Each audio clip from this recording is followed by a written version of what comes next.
Well, and good morning. It is a Friday edition of Glenn Radio. I'm Glenn, he's Griffin, and back together in studio with us. He is the Chief Grand Poobah here at Press Box. Stan the Fan Charles. Good to see you, sir. Good to see you guys, and again, I'm sorry for your loss, your family's loss. Thank you for all the help that you provided last week. We appreciated that a great deal, and I apologize for how I sound, as we talked about yesterday. This is the allergies now kicking in, as I just told the boys over. I thought you got like a voice change. I thought that was like permanent. I just told the guys over on 105.7. I'm like, I have what's called winter. Oh. That's what I have. Like, it's not. I don't have COVID. I don't have the flu. I was sick. Now I just have winter. Now I just have post-nasal drip. It's awesome. But do you use Flonase? I have tried. I'm telling you, Stan, it feels like being waterboarded. Really? I don't know how to explain it. Like, it's like I do it and then I'm like, awful. Okay. Awful. My sleep doctor suggested, because I have terrible stuffiness in the wintertime, and we use a humidifier, but sometimes, and it's important with sleep apnea, you need to be able to breathe. And somehow, even with my sleep apnea mask and the air coming through that, I get stuffed up where I can't breathe, and I have to pull the mask off so I can breathe a little better. It sucks, man. And he said it's Flonase because it's got some quercetin, I think, or something. Anytime I do that, I just immediately. Any kind of sprays? Mm-hmm. Okay. Feels like torture to me. Okay. And then people tell you about the neti pot. Yeah. Yeah. God, it's just torture. I've got neti pots if you need them. Man, I've used neti. I don't. You don't like it sucks, man. I don't know how to explain it. Like, it just feels like torture to me. But instead, you guys get to suffer through my voice, so you got that going for you, which is nice. Yeah, we're here. It's a Friday edition of the program. Do you need a hit of Jepson's? No one has ever needed a hit of Jepson's Malort. I promise you, no human ever in the history of time has ever needed just a preview for shot Monday of Jepson's Malort. Looks like it is. Have you ever tried Malort, Stan? No. Well, looks like what are we waiting for? Well, buddy, what are we waiting for? Looks like Griffin has been hitting that bottle pretty good. Yeah. He's been getting after that bottle of Malort. So a couple of things. One, it is a big week down in Salisbury, Griffin. Can you remind everybody what's going on down at the Wacomico Civic Center? Of course I can, and I believe everyone should be aware at this point. But yeah, it started yesterday. The Governor's Challenge, where the top high school basketball talent from across the country returns to the Wacomico Civic Center. Again, it started yesterday, December 26th, and runs through the 30th, December 30th, for the Governor's Challenge presented by Pohanka of Salisbury. Witness 5 full days of elite competition featuring over 140 high school basketball teams from 16 states plus Canada, multiple top 10 teams, and nationally ranked players displaying their talents on the court. You do not want to miss the best experience in high school hoops. For tickets and info, visit govchallenge.org. Govchallenge.org is the website. I'm amazed at what, and I got to be honest with you, for somebody that's been around as long as I have, I may have heard about it a couple times, but never understood the scope of what James Simmons has built down there. It's a huge, huge event, and lots of teams, not just local. Did you know it was this big? Oh, yeah. Okay. Yeah. Spalding's down there, I know. Did you do all 140 games last year? I called every game. Wow. They're running games simultaneously. I know. It's crazy, man. You could do it. How did you do that, the play-by-play, when games are different? It's so funny you say. buildings? I've done this for beach volleyball, where I did the USA Volleyball. Like a red zone. And yeah, that's essentially what you're supposed to be doing. USA Volleyball hosted a qualifying tournament here where teams of college players, of indoor college players, would come to try to get on the radar to be Olympic beach volleyball players. Right. This was an event they created to try to identify college volleyball talent that would translate to beach volleyball. They called it the USA Volleyball Beach Challenge. And they had me do it, and the bit was there would be like 2 show courts, and we would essentially flip between the 2 show courts, whatever was more interesting, and then you would try to time it out. And I really did. It was like almost like a red zone. Like you were trying to say, okay, this one's going to go to a timeout because there were timeouts every 7 points. So let's ride with this one until they get to the timeout, then we'll flip over there right as they're coming out of the timeout. And it did become difficult because you had to go before each match and make sure you knew who was who. so you can announce it. And then if you're not watching it, you get away from it, and you're like, well, here's a quick recap. I have no idea. Don't know. Couldn't tell you how we got to this point. But, yeah, I guess we could do that with basketball at some point. I guess that would be an option. But it's a great event, and it's worth headed down to the beach this weekend, Eastern Shore, and checking out. Runs through the 30th, correct? Runs through Monday. Exactly right. All right. Obviously, the reason why we're really here is so that we can all react appropriately. Sometimes there are sporting events that, when they occur, we all as a nation get together and we sort of stop what we're doing and we focus on them. And I think we can all agree that the Seattle-Chicago game from last night was one of those sporting events that just captured our nation's attention. When and there's our an hearts. all-time viewing number on Thursday night. I can only imagine the Top numbers. Christmas Day numbers, yeah. Holy F! It's not like I had it's not like I had every fantasy relevant player playing in that game. Did you? DJ Moore, Charbonnet. How did you get JSN. to the final with this being your JSN's team? been great. JSN's been great. Charbonnet did carry me. Unfortunately, to in the one first final, round. I was up against the Seattle defense, Ah. so not great for me. They scored 17 points, I think, last night. I'm just curious, what was the over-under on that game? I'm I going to believe guess it was 8.5, more than 9. wasn't it? I'm Oh, gonna I mean, it was guess probably like comfortably. 32, Something along those 33, lines, something yeah. like that. Oh, God, what a dreadful. Hey, but the Bears covered. Statement cover from the Chicago Bears. 3.5. They It- were always plus hang. 3.5. What a hellish season. Remember how excited we were for the Commanders? The over-under was game? 42.5, by the way. 42.5. Just missed. See if we can Wait a find minute, out last night was 42.5. Yes. like what the record is for missing the number. On right? Thursday Like- night? Or like, no, just in oh, general. That's a 30. You said 42.5? Yeah. 42.5. So it's a 33.5 point I mean, there's been difference. 3-0 games, so I feel like Yeah, but did they all have 42.5 total? I don't know. That's crazy. Yeah, it was unwatchable, obviously. An unwatchable football game altogether. The Bears are an unmitigated disaster. And from where we were with the Bears, where we legitimately thought that they were like exciting and a team worth watching, and they flexed that game against the Commanders into a 425 window on CBS, gave it the Jim Nantz treatment, and we were all genuinely excited about Yep. watching it. We were like, man, this is going to be a great way to spend a Sunday afternoon, is watching these two quarterbacks that we're all hot and bothered about, and these two teams that are going to be exciting and difference make. Holy, they have not recovered at all from that Hail Mary. And They still haven't won a game. And while it's understandable that they would have moved on from Matt Eberflus, Oh my God, they've been worse. yeah, but they've been much worse Yeah. since. They had lost those 3 in a row, I think, Right. and by a total of about 7 Yes, they were points. still competitive at that. They were very competitive. It's not just their 0-10. There was a statistic floating around about like their point differential. Like it has been ungodly. Yeah. What's happened to the Chicago Bears since that moment? I read late last night that Pete Carroll has expressed interest in that job. I did see that as well. I mean, I get where Caleb Williams is there. Yeah. And so I do think it is. It's an attractive job if you're looking to start with a We were quarterback. having this conversation a couple weeks ago because Kevin Warren, who's a former Big Ten commissioner, who's now the president, I believe, of the Bears, went to the podium and said, we're going to have the most desirable job available this offseason. And I don't remember we had, like, I think Yori Epstein from Yahoo on the show the next day. And I was like, Yori, what do you think and she said, like, realistically, short of like something surprising, short of Andy Reid retiring, John Harbaugh at that point where we had the conversation, there was could this go so far south for the Ravens that they fire John Harbaugh? Short of something like that, something really crazy, it probably is the most desirable job that's available because you still look at Caleb Williams and say you see it. Like even as bad as they were unwatchable last night. And still at the end of the game, you see a couple of throws where you're like, yeah, there is something there.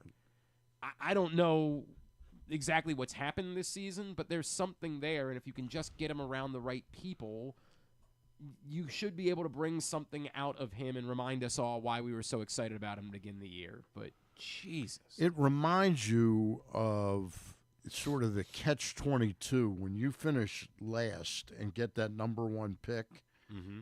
and you make it a quarterback. Mm-hmm. Your team stinks Yes. around him. Yes. You know, it's not solely the quarterback, and there's a danger that a young quarterback can get so beat up and so disoriented and lose confidence that the pick ends up being a waste anyway, It's totally plausible. Yeah, Totally plausible. but I don't believe he's a waste. No, I think he's talented. I think he's a really good football player. Yeah. But yikes. Yikes. I mean, I had heard that was the job that Belichick was really interested in because he would start with a quarterback. Well, and it's funny because Belichick, in that piece that you're referring to that Seth Wickersham wrote, they went team by team, and Jacksonville, it's a very logical. Of course, why wouldn't anyone? We're all assuming Doug Peterson's getting fired. Right. Trevor Lawrence has shown enough as an NFL quarterback that you want to believe that somebody could get something out of Trevor Lawrence. Correct. But at the same time, how do you explain where he is? Like, how do you explain? At some point, do we have to start having the conversation of maybe it's not just that there have been bad coaches in Jacksonville, and I'm not trying to Urban Meyer was an unmitigated disaster. I'm not trying to give it, but is it possible that the answer is just Trevor Lawrence is not special? He's not transcendent. He's not a game changer. He's a guy. He's fine. He's maybe Sam Darnold, who, in the right circumstances with the right players around him, can be. Well, it looked briefly that way with Peterson when he came there. Yeah, for a minute. It looked like for a minute. Just get the right guy around him, and you can get the best out of this guy, and that's the way that it's going to go. Apparently, the Jaguars didn't want Bill Belichick anyway, and who can blame them? They do things so well that, and I think Bill Belichick also said that's an unmitigated. Apparently, the Khan family is not thought of highly in football circles. Can't understand why. Apparently, that's the case. That not exactly really highly respected. Yeah, unwatchable football game last night. Absolutely dreadful. That said, it wasn't like the games on Wednesday were terribly watchable. They were both pretty much blowouts, but they were much more pleasant because we got the results that we were looking for here in Baltimore. Stan, great day for Baltimore football fans. Could not have asked couldn't for a have, better day. Couldn't have asked better. Stan, you coming into the season, you were skeptical. You were of the Ravens. Yep. Of John Harbaugh in particular. I ask this question now because I think it's because look, you weren't alone by any stretch of the imagination, right? There's a lot of people that have been openly. I've been openly critical of John for about 6 or 7 years now. Is there at this point? Is it all right? Well, he proved me wrong, or is it still like he still needs to do something in the postseason that they haven't done in a long time? I feel that way, but I realize now that I could very well be wrong about John Harbaugh. I thought his tenure should have ended here about 5 or 6 years ago, and I really was steadfast that it was a Harbaugh problem. But one of the things about John is his loyalty to what he believes in can be a truly redeeming quality for him, and Zach Orr, the loyalty he showed to this player who tragically lost his playing career very early on, and John immediately hired him. It's kind of a really beautiful story. I think it's a great story. Yeah. And I'll add in the wisdom of bringing in Dean Pease. And I'm not trying to say that it's Dean Pease that we say. No, but I think it's reasonable to say that things turned around with Pease's insight into it. But Zach Orr seems to be growing into the job as well. And his players, I don't think the players play hard for Dean Pease. I think they're playing extremely hard for Zach Orr. Well, and as Kadri pointed out to us, the willingness to, and it's not just veterans. It was both their willingness to bench legitimate veterans, proven veterans. Marcus Williams, who's getting paid an awful lot of money to play football, the willingness to bench him, but also the willingness to bench Trenton Simpson, who has an early round draft pick. We all were high on coming into this year. We all remember the Steelers game from last season and the way they looked in the preseason. We all said, dude, Trenton Simpson looks like a football player. He's going to be like the this next guy. thing. Yeah, exactly right. They found their next guy. Look at that. But for them to say it's not been good enough. And despite the fact that we were high on you, despite the fact that to make the move and to say Malik Harrison, Chris Board, they're guys that we trust a little bit more. You give them all the credit in the world. It's funny because I've never been, I would say, more measured in my comments and my takes about John Harbaugh specifically, which are, no, there have been, to ignore or pretend like the playoffs haven't been disappointing.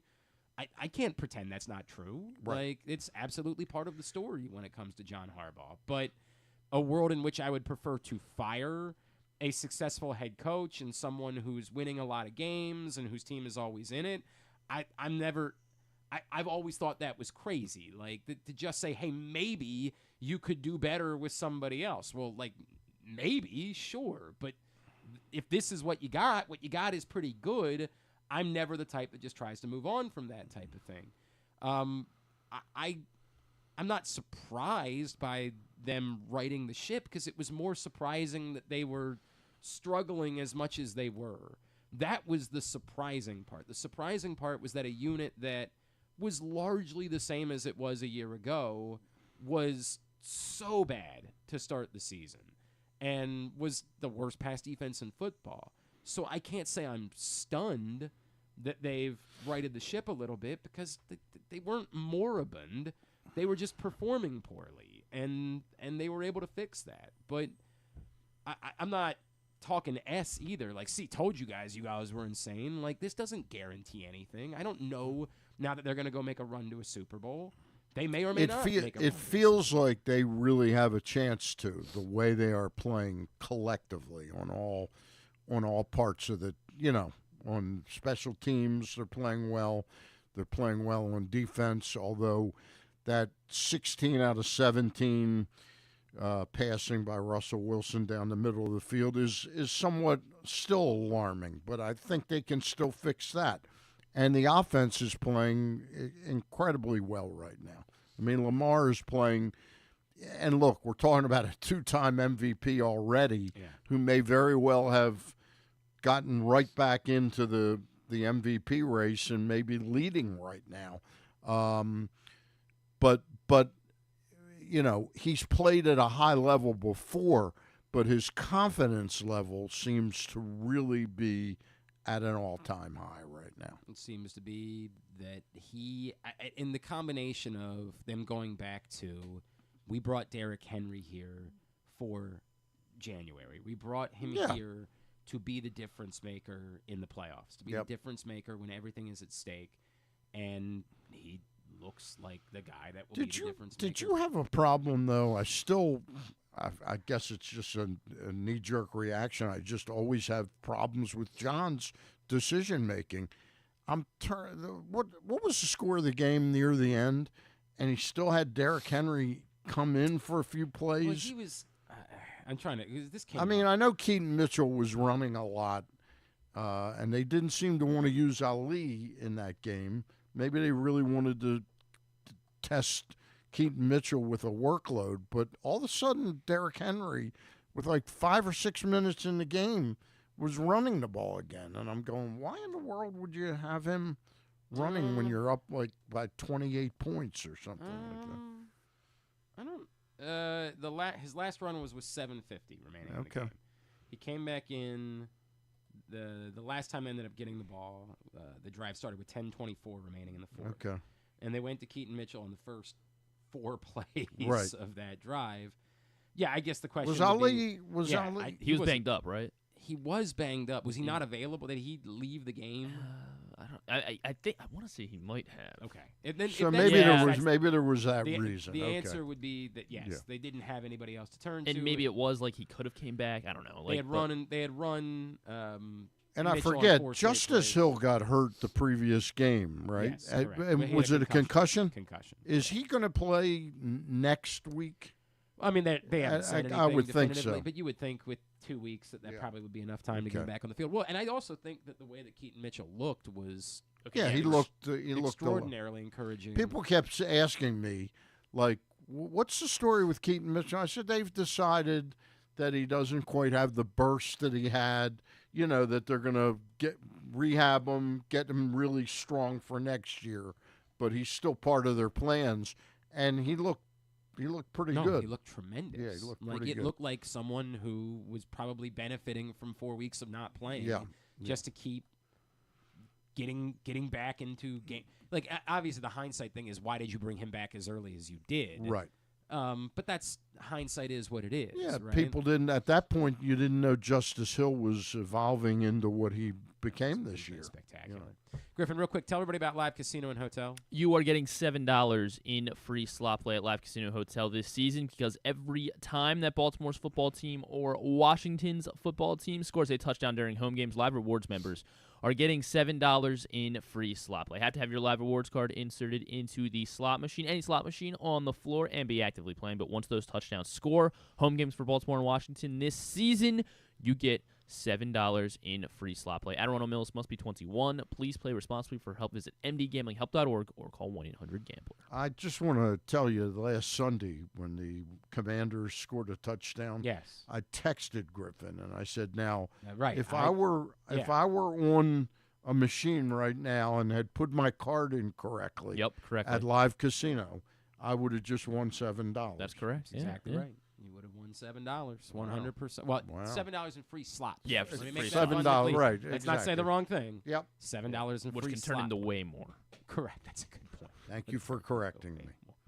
making me look like an idiot. But you are starting to feel the vibes again. No, I'm definitely feeling. You're feeling the. I'm feeling pretty good. This is a team that they genuinely. As can- Larry David would say, Yeah, I'm pretty- feeling pretty pretty good. And I'm at the place where I think they have as good of a chance as anyone in the AFC not named Kansas City, because ultimately, All things go through Kansas City. and as I said yesterday, like the crazy thing about watching Kansas City on Wednesday is the reminder that like they're better. As much as we have made of them playing close games this season and getting lucky on paper, this is a better team than they were a year ago when they won the Super Bowl. They have a much better pass catching room than they had a year ago. Yeah, DeAndre Hopkins. DeAndre has really Hopkins, Xavier Worthy is completely legit. Hollywood Brown looked great returning to the field this week. And the way that Gray has stepped up to be a compliment to Travis Kelce, I mean, statistically, he's been Yeah. more like 1A, where Travis Kelce's has been 1B at times this year. They have a repertoire of 5 pass catchers that it's head and shoulders above where they were in that department a year ago. The one thing they don't have is a healthy Pacheco. I mean, he's back, but he's not the same. he's I hear not what quite you're the saying. same. And without him, their running game is really they become very one-dimensional. Now, to their credit, they have Patrick Mahomes, who makes that one dimension pretty darn good.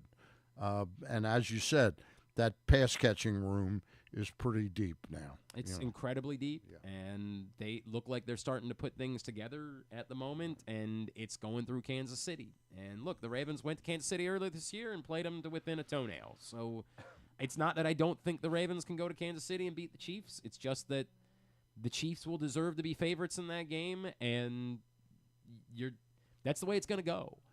There are some parallels to me between this and the 2011-2012 Ravens, right? Like what they went through, losing the AFC Championship game in 2011, Yep. and then a trying 2012 season where things did not always go their way. This reminds me very much in some ways of both of their Super Bowl teams. You remember the because if you the can 2000 include, right, team they had that the 5-game touchdown thing drought, where yeah. they didn't, right. and the defense, I mean, God, if David Ajabo starts to really play and have some, The idea they that were this close to if cutting him. If Odafe Owe has a sack next week, Yeah. they will have 2 double-digit sack guys Yeah. this season. Yeah. And we were all like I would tell you that the trade deadline, I thought it was imperative, almost dereliction of duty Yeah. that they didn't land I agree. an edge rusher. And here they are, and it's working. Now, does that guarantee that it won't end up being the difference in a playoff game? It might very well be that in the playoff game, their inability to go get a higher-end edge rusher will prove to be their undoing. But, damn. And everybody that was yelling about it being Josh Uche, who can't even get on the field for the Kansas City Chiefs, who's utterly worthless. And let's not underestimate the vibes you have now when Justin Tucker comes onto the field to kick. Yeah. Versus 3-4 weeks ago. Yeah, I'm still – it's still in the back of my mind. There's no question, but it's in the back of your mind I now, not in the front of your mind. And the other thing that I would add, though, is we've now seen a couple of times where they have punted in what 1,000% would in the past have been field goal situations. Where were they? The play that Tylan Wallace made, that punt was from the 40, 41, something like that, against the Steelers on Saturday. On Saturday, yeah. Can you pull that up and figure out exactly where it was? Yes. Because it was somewhere that in the past would have been you would have said 57. Let's give it a shot. Yeah. Right? Yeah. Like let's give it a shot. And I get it. It's different because it's December and it's outdoors, and maybe they would have said, "Hey, we wouldn't really have gone for it." They were on the Pittsburgh 42. So okay, so that's pushing it. It'd be a 59 yarder. Yeah. They might not have done that. Like maybe if the weather was nicer. But in the cold, it's possible that they always would have chosen that. But they do. I don't think they're going to be trotting him out there for 57 yarders. Like, I think that they're going to... I think the range now might be more like 53 to 54, Yeah, you're something like... comfortable. And again, given the circle, it might very well be that, like, in a, end-to-half situation, they say, okay, we'll let him try 66-yarder. Right, yeah, correct. It's just a... Who tried a 70-yarder? Was that Aubrey? It's just it had to be Aubrey, right? It's just a world of difference right now watching him, Oh, sure. Yeah. 100%. It's a world of difference watching him. And, to their credit, they said, we're sticking with it. We don't think that anything out there is better. Yeah. And that was the one part that I could defend. I could defend the argument that you're not just you're not picking up somebody who's going to be infinitely, automatically better than Well, Justin we Tucker. got drunk on the idea that early on in the season, all of these kickers were making 60-yard kicks. We got drunk on this idea that, like, everybody's making 60-yarders. And for a minute to start the season, kicking was really good. And then within 2 months, it's been the worst kicking season in history. modern history, Yeah. or at least in years. So I think it's been part of the reason why they looked around and said, dude, if there was a good option out there, maybe. But there's no good option out there. Like, there's no good kick. There aren't 32 good kickers right now. More or less enough good kickers that there are some sitting on the street for us to try. All right, when we come back in, Stan and I have not done a show together since we announced our Mo Gabba Sports Person of the Year, and since we have released the best of issues. So I want to take a couple of minutes to talk about that. Significant baseball signing as of 9:03 this morning. Oh. The Detroit Tigers have signed Gleyber Torres to a 1-year, $15 million deal. Well, it is a signing. Get your AL Central bets in now. Yeah, right. So, That does change everything, I guess. Neil Mover. Well, okay. I saw there was another report about Corbin Burns last night, right? That he was looking for 245. Yep. I mean, again, me too. Like, for the record, I am also. I was only looking for 145. Oh, look at you! Look at you! I always undervalue myself. Great deal. Mark, That's $145, by the way. Mark Feinsand said that San Francisco has a standing offer on the table. He notes that they could elect to move on to other targets if there continues to be no resolution on Burns' part. Terms of San Francisco's proposal are not clear. However, Feinsand reports that the former Cy Young winner is looking for a deal that would at least match the $245 million guarantee that Steven Strasburg received. What a weird... That deal was 5 years ago. Yeah, and the Nats really got a lot out of that deal. What a strange... That's a good one to point to. That's a good one for Scott Boras to point to. What a strange, like, I don't... By the way, did you by any chance watch the Scott Boras Tyler O'Neill press conference? No. I asked a question. And Scott Boras comes in for the Tyler O'Neill press conference. Right. He didn't come in. He was on a Zoom. Oh, okay, he was on a Zoom. All right. And Tyler O'Neill wasn't in either. He was on a Zoom. But Scott Boras, he's so clever. He goes, well, I'm not nearly as well-read as you, Stan, because I asked a question because he saw my bookshelves full of sports books. And he alluded to it. That's great. That's not bad. What a weird, just such a. I didn't realize that was the reason why the number was 245. I assumed it was just because they wanted to get more than Max Fried. Yeah. I always thought that would be the most likely scenario. But as we said then, I wouldn't be pointing to the Scott Boras contract. Strasburg, I mean the Steven Strasburg contract. So strange. I'd even throw in an additional $10 million to separate it. You know? It's just so you can't make the comparison to the Strasburg. Yeah. No, we're not looking for the Strasburg money. Yeah, that didn't turn out to be such a great deal. It's a bizarre. I swear to God, I had not. I just seen the tweets last night that said Corbin Burns looking for $245 million, and I was like, oh, okay. Like, so he's just looking for Max Fried plus. Like, okay, sure, that makes sense. To read it and have it be a comparison to the Steven Strasburg. Well, Strasburg win about 3 games. Well, it was a good deal for Strasburg. I mean, it certainly was a good deal for Strasburg. How did that ever end up working out between he and the Nationals? They never had that announcement. They announced a press conference. They announced a press conference that he was going to retire as a... And they were going to work something out or something like that. And then... I guess, like, maybe he got the word. Hey, by the way, they got pissed off. The Nationals got pissed off that he wouldn't defer money or something like that. And then they canceled the press conference. And he went back to being persona non grata with the Washington Nationals because they have to pay him an extraordinary amount of money to not be a pitcher. Right. It was one of the weirdest stories in recent memory. Like it's his fault. Right. He had a gun to your head. Right. He said, you better give me this money. All right, we're going to talk about the best of issue when we come back in. Stan is here. It's a Friday edition of Glenn Clark Radio.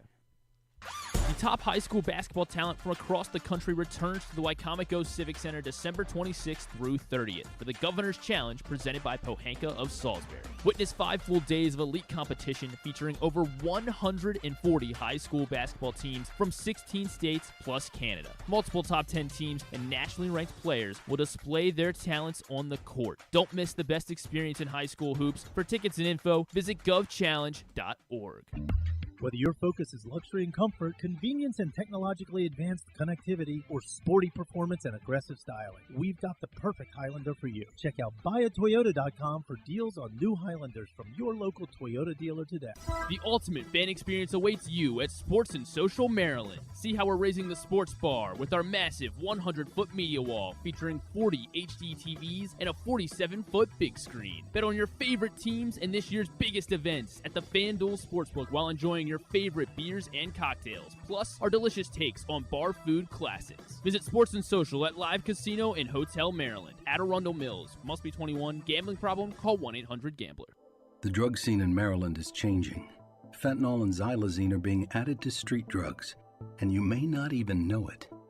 Xylazine is not even intended for humans, and fentanyl is an opioid 50 times stronger than heroin, and contributed to over 80% of overdose deaths in our state. Anyone who uses drugs, even occasionally, is at risk of overdose. To learn more, visit stopoverdose.maryland.gov or call or text 988. Gambling can be a fun and entertaining experience, but there are risks involved. If you're planning on betting on the game at the casino or on your phone or computer, know your limit, stay within it. Set a budget and a time to stop. Remember, gambling isn't a financial solution, and it doesn't mix well with alcohol or drugs. Know the risks and have a plan before you begin gambling. For free and confidential services, call 1-800-GAMBLER 24/7 or go to helpmygamblingproblem.org. Driving in Maryland? Did you know an Easy Pass from DriveEasyMD.com can save you time and money? Of course you did, because you are a thrifty driver. An antenna reads your Easy Pass transponder and automatically deducts the toll from your Easy Pass account. There, you just saved money with Easy Pass, all without slowing or receiving a notice in the mail. Well done, thrifty driver, well done. Get your Easy Pass at DriveEasyMD.com. The votes were all counted, and the results are official. Royal Farms was named #1 for food in the USA Today 10 Best poll, receiving more votes than any other convenience store chain in America. The next time you want to get some good food fast, doesn't it make sense to go to Royal Farms? Voted best in the USA and home of world-famous chicken. Real fresh, real fast. Royal Farms. Contrary to what some people believe, I actually like this guy when he sleeps. Glenn Clark, talking sports. Hey, back in here on GCR. Fun times. Fun times. I'm not going to say anything. I'm not going to talk because maybe I'm still good. Maybe I'm still fine. But if we had an overhead shot of the studio, you'd notice that I'm a little bit further away from the boys than I was to start things today. Oh, Stan is here. It's a Friday edition of GCR. I'm going to go in the other room. You're going to do I could actually do that. I could actually go into the other room and do the show from there if you'd like. I guess potentially that is a. I could just. We could just. I could just zoom in. Yeah, just zoom in. It's a legitimate thing. If you would prefer, I could go. Apparently, my 9-year-old has COVID, so now. But you didn't get it until you left already. So. Yeah, I don't know if that's how it works, Griffin. I'm not sure that's how it works. But you did. But you did put it on yourself. This is a straight shoot. I could take this computer. Yeah. And I could zoom in from the kitchen. Not a bad idea. I can go do that. I can go do that right now. We can't zoom out, right? No. Well, no. Could I go home? Could I drive home and zoom in for the rest of the show? You could. Yes, we could do that. I don't want to miss that much of the show because we've got that scintillating discussion of the best of issue of 2024. Stan, you want to tell everybody about the best of issue of Press Box? Well, the best of issue contains over about 80 categories, and each year they're pretty unique. But we center the issue around our Mo Gabba Sports Person of the Year, and this year, for the first time, Lamar Jackson is the winner of the Mo Gabba Sports Person of the Year award, and our Bo Smolka was able to talk to Lamar, and discuss with him his importance to this town at this time. You know, the history of the Ravens is replete with a lot of stars. Ray Lewis, Jonathan Ogden, Joe Flacco, Ray Rice, Terrell Suggs, Haloti Ngata, Peter Boulware, lots of star. Ed Reed. Mm-hmm. Yes. But this is different. This is Lamar's team, and it's Lamar's time. Yeah.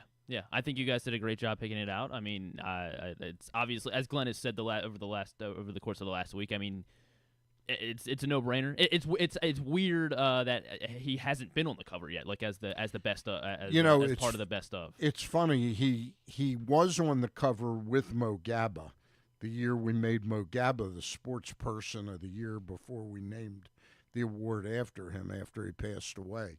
But he was having one of his MVP seasons that year. Right, the 2019. But we had agreed that Mo had really coalesced.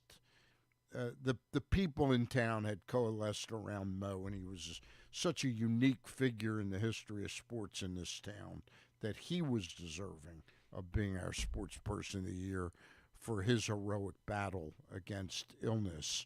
Ultimately, that illness took him from us way, way too early.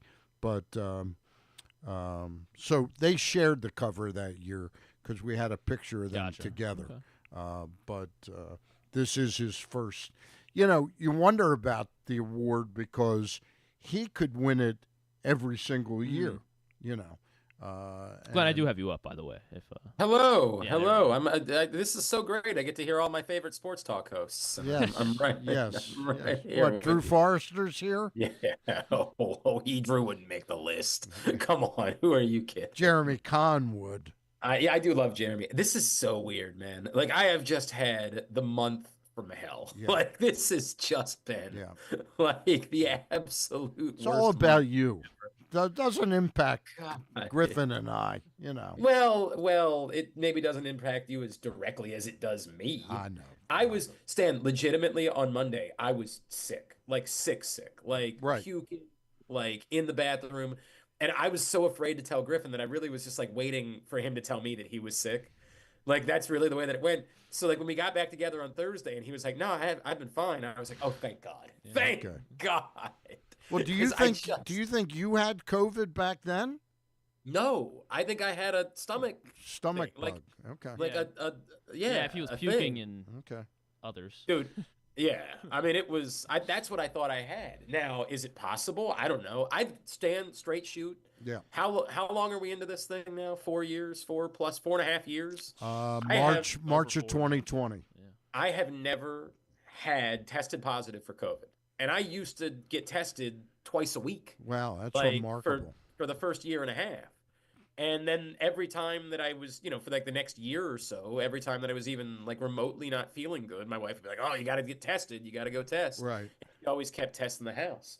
So I have no idea like what to make of it. Like, honest to God, I've kind of felt like I was like bulletproof. Like I unlike the rest of you suckers, I can't get COVID. Yeah, we have a phrase when somebody puts it on themselves or puts it on somebody by knocking them. You had said earlier in the show, you said, this voice I have, I just have winter.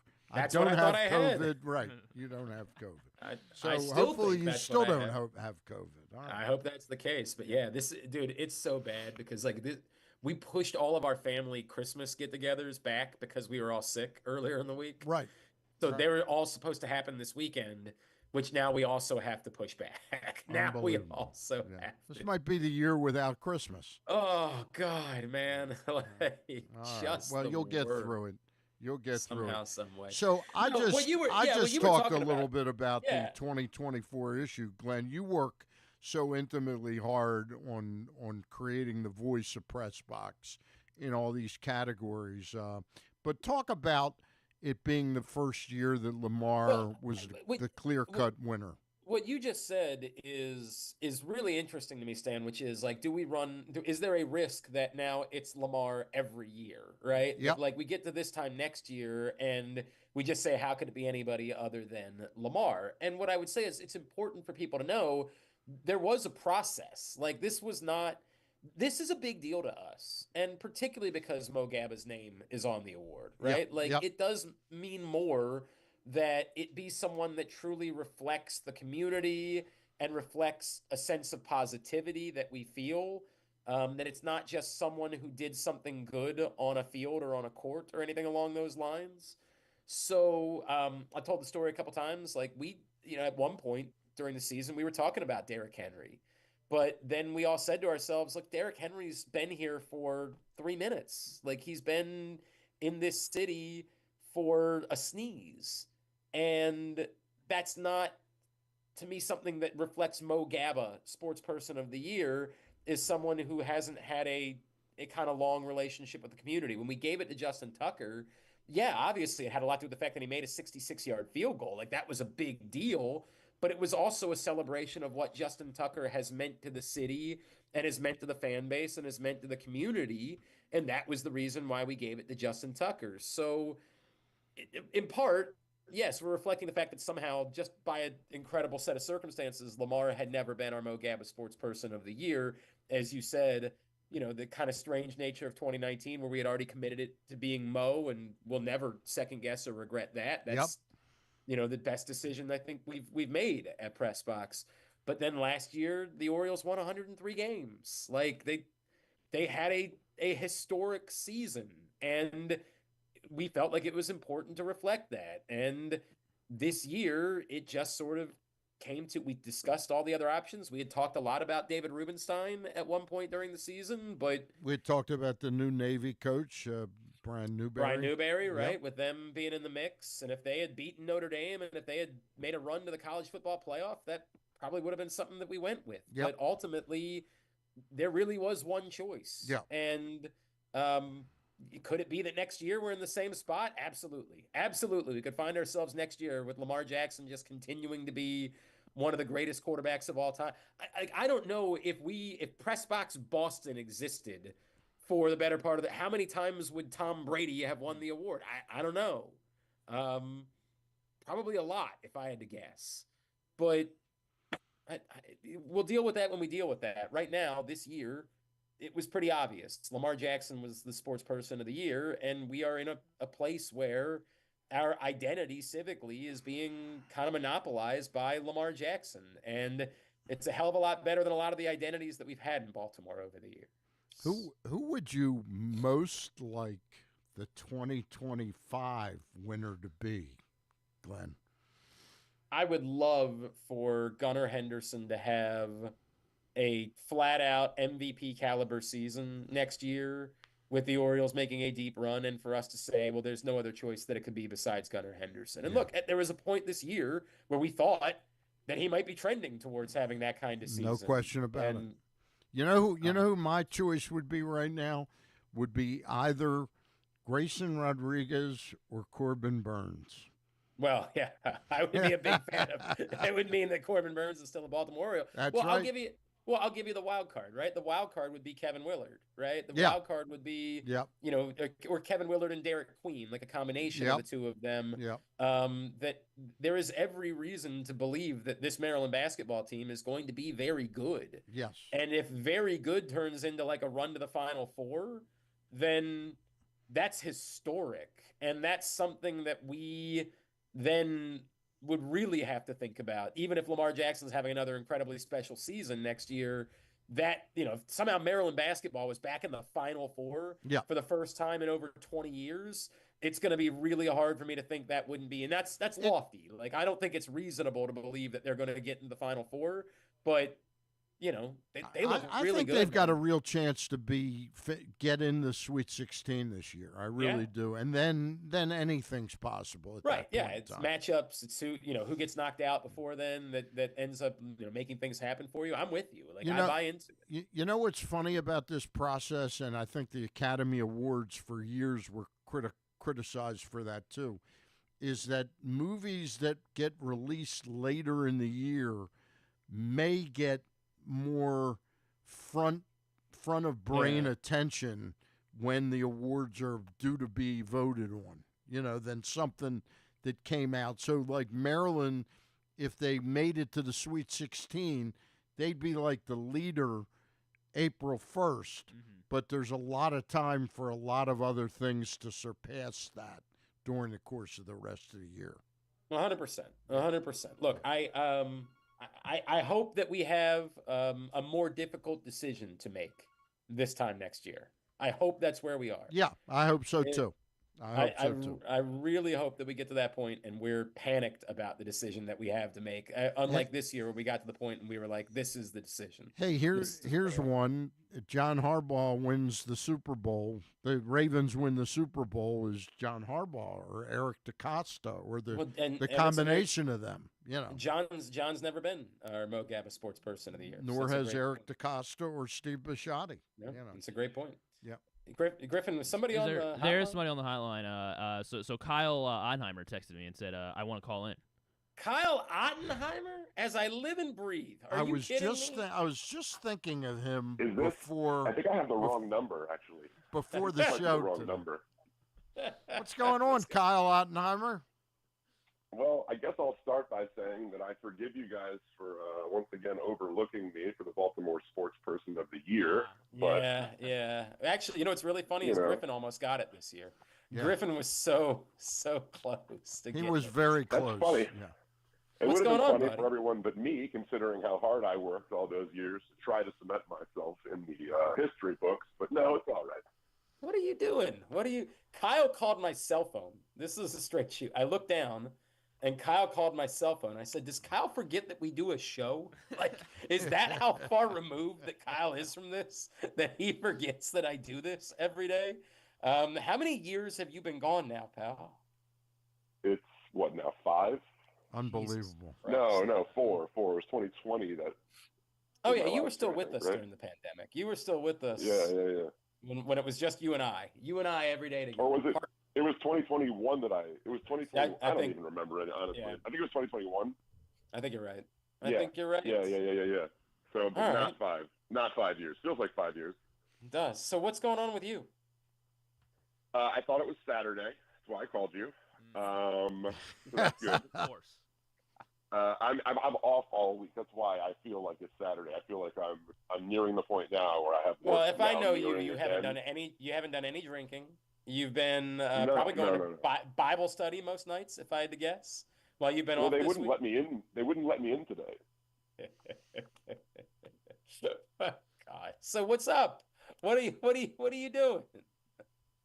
Well, what I called you for, I texted you about. I'll talk to you later about that. But I was just, I just figured I'd call and say, I know Stan's in here. I heard his voice, and I was like, well, this is like old times. So I texted It Griffin, really and you is. told me to call in yourself, and so I said, It why really not? is. I am doing nothing right now.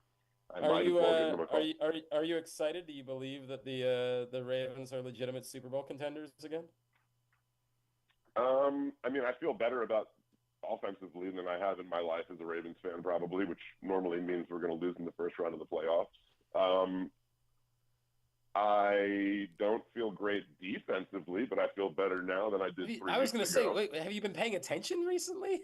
Like they gave up. I mean, I feel no better points. now than I did 3 weeks ago. I think Tre'Davious White has clearly been a useful addition. Humphrey's upped his game since he's gotten here, so all of that's good.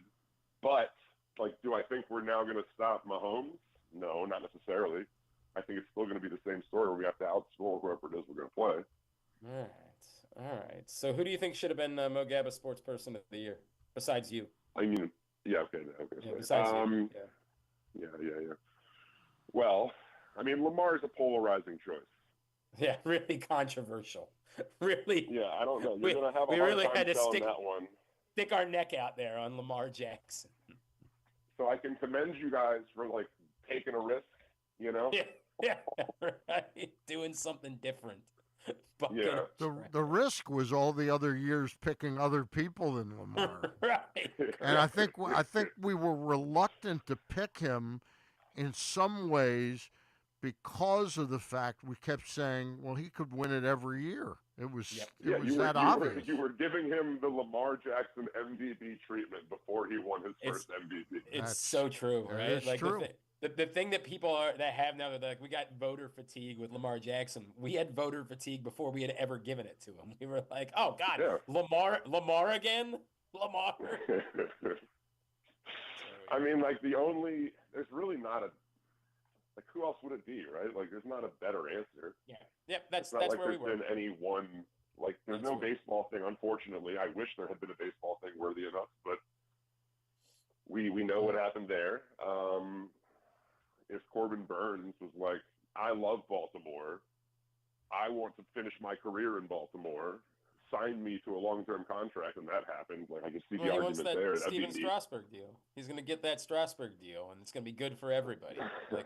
That's the way it's going to go. Are we completely cynical about that? Are we like, is there any hope for any of us, or are we just sort of like just wait for the pin to drop and it to be over? I have no hope.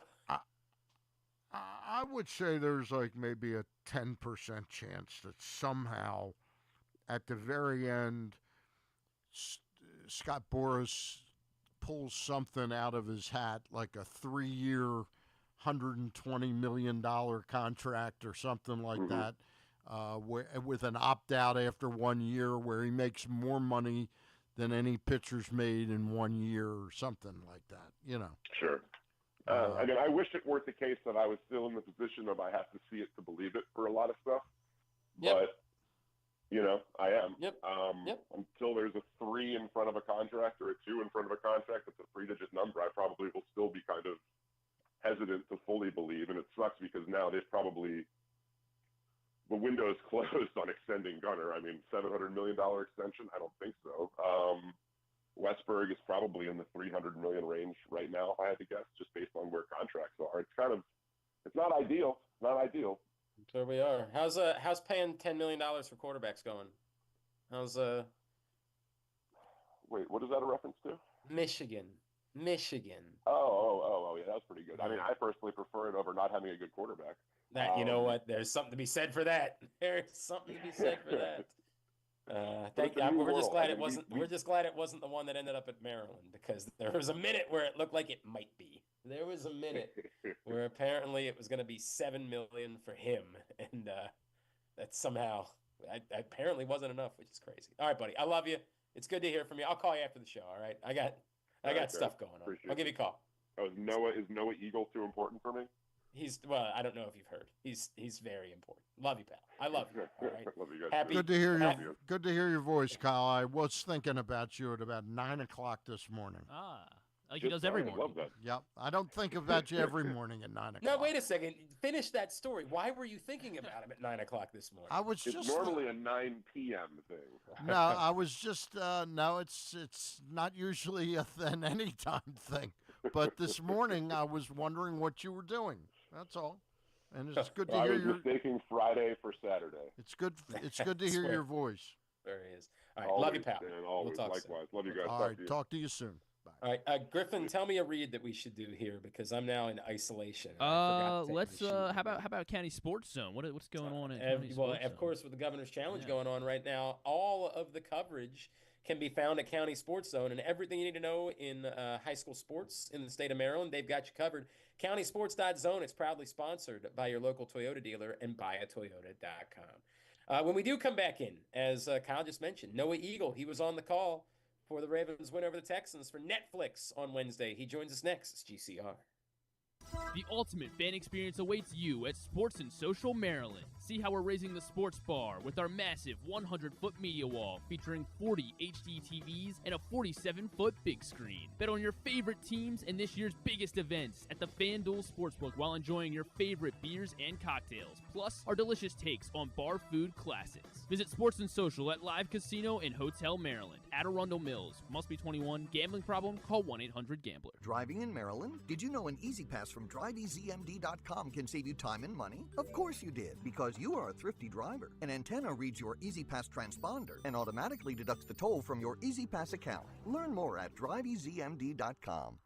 Pressbox's Project Game Day is the place to be after every game this season. Join Glenn Clark, Rita Hubbard, Super Bowl 35 champion Femi Ayanbadejo, and our cast of regulars as they break down what happened, why it mattered, and what it means moving forward. You can watch the show at PressBoxOnline.com/GameDay or Pressbox's Facebook and YouTube pages. Project Game Day is brought to you by the Green Turtle Sportsbook in Towson and Canton, Easy Pass, and HelpMyGamblingProblem.org. So join us for Project Game Day after every game day this football season at PressBoxOnline.com/GameDay.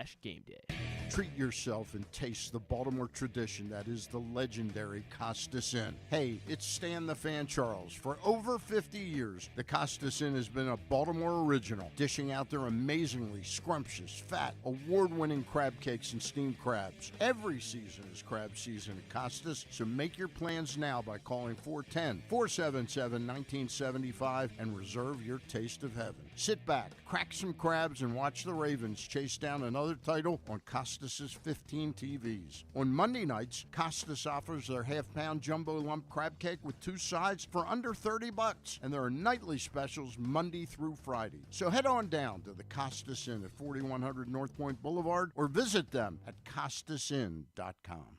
Gambling can be a fun and entertaining experience, but there are risks involved.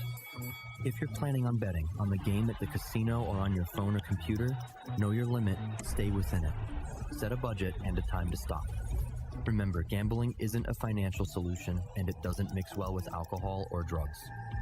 Know the risks and have a plan before you begin gambling. For free and confidential services, call 1-800-GAMBLER 24/7 or go to helpmygamblingproblem.org.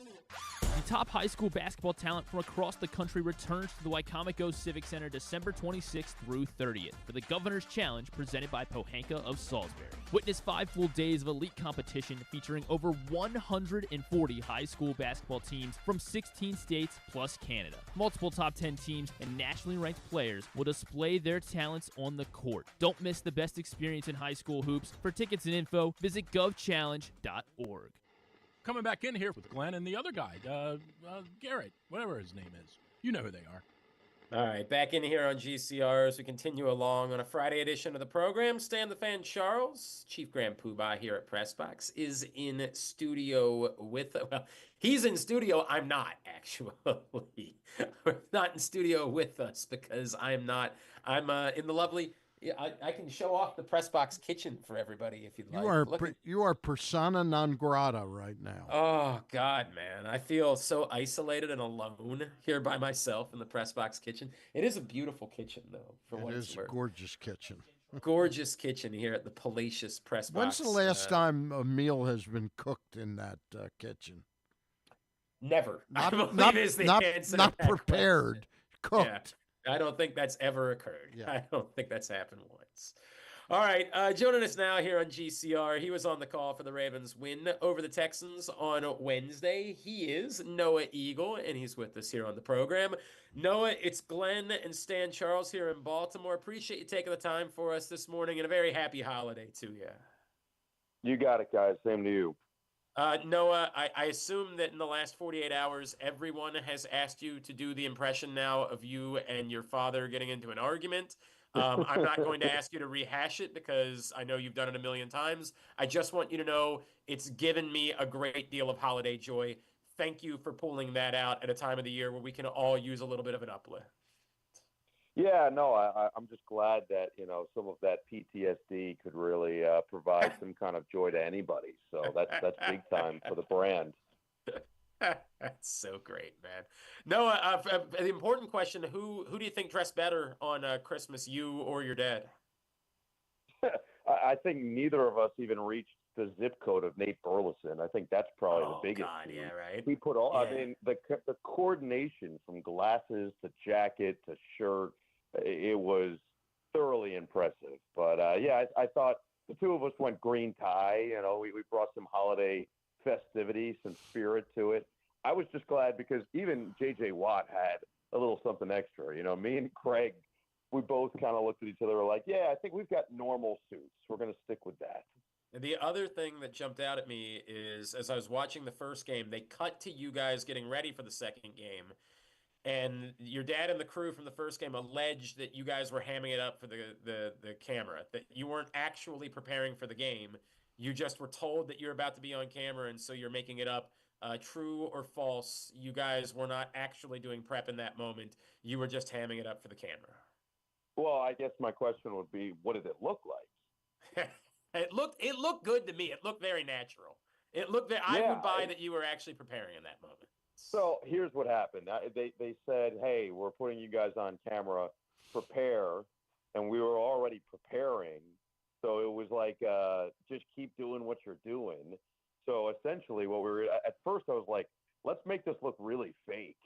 Right, so I was right. Let's do one of those where we're like not even saying words and we're just mouthing things. And then Greg was like, no, let's actually just go through pronunciation. I was like, okay, we could do that. So we were actually just going through pronunciations for the game and doing it with very stern looks on our face. I was kind of rooting for you to do like the obnoxious laugh and then look up like you were an anchor man. I feel like that might have been the correct play for the cut-in at that point, but it worked really well. No, let's get into it. I will say that speaking of Anchorman, right before we went on, Olsen did deliver the Ron Burgundy warm-up exercises, the how now brown cow, and all of everything that he does before he goes on the air. Dude, that did have a little validation to it. Hey, Glenn, let me jump in with a quick question before we get into the actual what Noah's opinion of the Ravens is right now. I just wanted to know your take on the phenomenal success that these games had in viewership and where you think it's heading with the streaming services and where NFL games will be. Yeah, I don't think it's surprising. I think that with each year, streaming is going to continue to get bigger. I think that the overall landscape of media, at some point, it's going to kind of merge back, I would assume, into some kind of a cable method, but I think it's within the streaming world. And so eventually my assumption is we'll have it bundled somehow. But right now, this wasn't surprising. I think if you saw the numbers on the Peacock playoff game last year, they were comparable. And with the Olympics, Peacock had a very successful Olympic run. You know, we did the Peacock game in Brazil. That did a very large number. So this wasn't surprising. At Christmas Day, Beyonce at halftime, MVP candidates that are playing throughout the day. That's what you expect to get. Yeah. Okay. Go ahead. Noah, Glenn. Noah Eagle is with us. He was on the call Wednesday for Netflix. Noah, when you do a Lamar Jackson game, like you obviously we talk about some of the famous moments in Lamar history, and we think about Kevin Harlan and he is Houdini, and we think about do you got one in the third quarter, like you got a run that was vintage, spectacular, one of the fastest speeds we've ever seen from Lamar. Do you prepare for, hey, what if Lamar does something insane? Do I need to have a call in that moment, or do you have to leave it to just react to it, don't try to prepare whatsoever? Yeah, I mean, it's probably a little bit of both because, to your point, there are iconic calls, and you don't want to take those away, or you don't want to try to steal entirely from those. You know, you mentioned that he is Houdini. I feel like that's kind of the top one from Harlan. I think my dad said he is Lamarkable at some point. So, like, you don't want to completely steal, but you want to have something that's at least somewhat memorable. And so in that moment, Merry Christmas just kind of felt right. And I hoped that it would resonate. You know, I think that's the same with any player like that of any sport. You know, Steph Curry is someone that always pops to mind like that because at any moment he could do something that is just so insane. Same with LeBron James, but same with a lot of guys in the NFL. And obviously, you know, Patrick Mahomes is somebody who's done some just wow level plays. Josh Allen, the season he's having, you could go down the list. Saquon Barkley, I mean, he had a reverse hurdle this year. So I just think that as a play-by-play announcer, when you're calling a game with an all-time talent, but somebody that is so electric like Lamar is, you just have to be on high alert that could happen at any given moment. And we were lucky enough to see one of them. I mean, the speed that we saw, like it was shot out of a cannon level speed.